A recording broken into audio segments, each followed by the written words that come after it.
বলেন আলহামদুলিল্লাহ। আমি আপনাদের সামনে কিছু সামাজিক কথা বলি।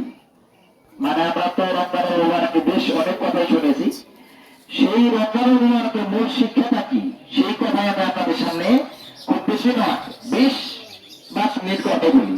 নামাজে বলা অনেক চলে গেল, আর 20 থেকে সর্বোচ্চ 25 মিনিট কথা আর যদি বলা যায় বা রোদ উঠে গেলে আরো কমে দেবো ইনশাল্লাহ। তো আল্লাহ শুক্রিয়া, এত প্রখর রোদের মধ্যে রোজাব্রত আমরা শেষ পর্যন্ত পালন করলাম।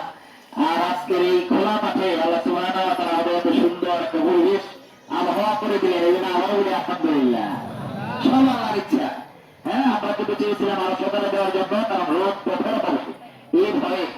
তো আলহামদুলিল্লাহ দেরিতে দিয়েছি, তারপরেও আসলে ক্ষমতা আল্লাহ যা চান তাই হয়, বান্দা যা চায় তা পারে না। তাই প্রমাণ হলো আবারও বারবার হবে, এটাই সত্য। আমার সাতটায় দিলে কি লাভ হতো যদি রোদ বেশি হতো? এবার 8টায় দিলে তাহলে ধরে নেই আলহামদুলিল্লাহ। মানে আল্লাহ সকলের অসাধারণ ফিরাতে তাই যে আজাদ তো কথা হচ্ছে আল্লাহ। এই জন্য আমার সুবহানাহু বলছে যে কাজে তোমরা করবে অসাধারণ পরামর্শ করে করো, সেটা ভুল হলেও পাপ হবে না, বলে সুবহানাল্লাহ। আর পরামর্শ না করে যদি ভুল হয়ে যায় এর খেসারত তাদেরকে দিতে হবে। আর যদি ভালো হয় তো আলহামদুলিল্লাহ ভালো, আর যদি ভুল হয়ে যায় এই জন্য কিন্তু যারা এত চিন্তা করে ওই খেসারত তাদেরকে দিতে হবে। সম্মানিত মুসলিম কেরাম, আল্লাহ সুবহানাহু ওয়া তাআলা বলেন এই আল্লাযীনা আমানু ইসতাজিবু কাসীরাতান জান্নাত। এই ঈমানদারেরা, যারা তোমরা ঈমান এনেছো, তোমাদের একটা গুণ থাকতে হবে। সেটা কি? ইসতাজিবু কাসীরাতান জান্নাত। অন্যের ব্যাপারে অযথা মানে ফাও ধারণা করবে না, অযথা একটা ধারণা করবে না যে এটা তো এরকম হইতে পারে, এরকম মনে করো, এরকম করে তারা থাক। অন্যের ব্যাপারে তোমরা অযথা কেউ ধারণা করবে না। হ্যাঁ, শুন, কারণ খারাপ ধারণা করা অন্যের প্রতি এটা একটা পাপ। যা আপনি ধারণা করছেন নাও হতে পারে, হতেও পারে কিন্তু নাও হতে পারে। এই জন্য কারো ব্যাপারে না জেনে কোনো ধারণা করা এটা পাপ।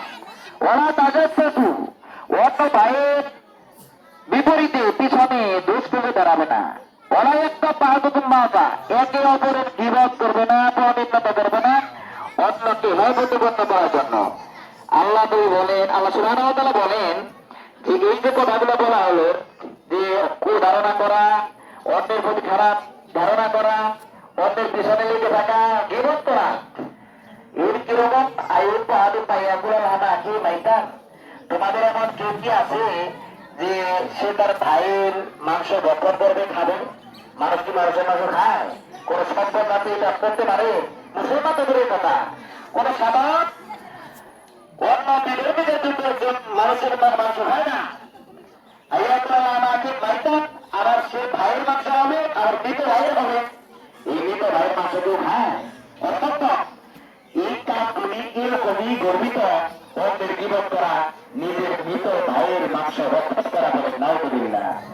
আমার মনে থাকার এই কথা এটা তো তাকিবের জানি তো জানি, এটা তোমার পছন্দ করো। অর্থাৎ এই ব্যাপারে তোমার আল্লাহকে ভয় করো।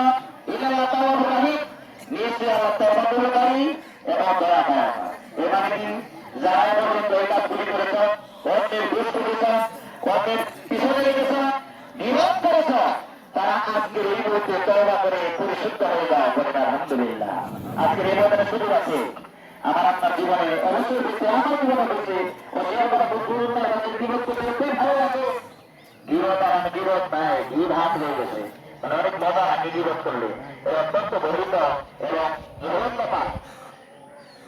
আল্লাহ সুবহানাহু ওয়া তাআলা বলে এই জান্নাত ইন্না খালাকনাকুম মিন যাকারিন ওয়া উনসা।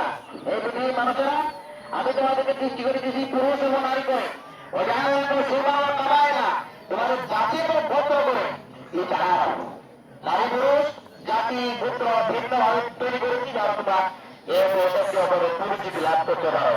আমরা যখন অন্য দেশে যাই, কেউ কোন দেশে আমরা বলতে পারি না, কিন্তু রং দেখে বলতে পারি যে এই লোকটা সুদানি হবে, এই লোকটা পাকিস্তানি হবে, এই লোকটা বাংলাদেশ হতে পারে, অনেকটা চেনা যায়।